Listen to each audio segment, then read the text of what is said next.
حضور علیہ الصلوۃ والسلام دنیا میں آتے ہیں، حضور کے چچا جن کا نام ابو لہب تھا پکا کافر ہے، سخت مخالفت کی حضور کی دین اسلام کی، قرآن نے اس کی مذمت میں پوری سورت اتاری، تبت یدا ابی لہب وتب،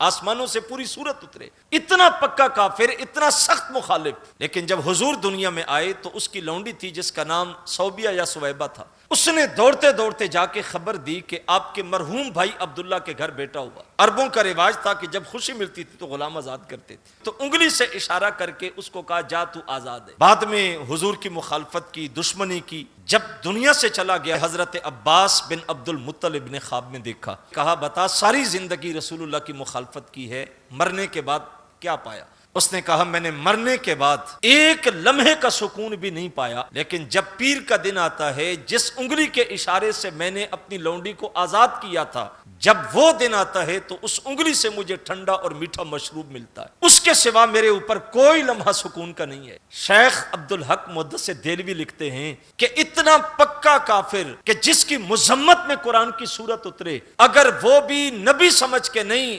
بتیجا سمجھ کے خوشی کرے، اللہ اس کو بھی جزا دے دیتا ہے، اس کا بدل دیتا ہے۔ تو بتاؤ جو سرور کائنات کو نبی سمجھ کے خوشیاں کریں گے، اللہ ان کو کتنا عطا کرے گا۔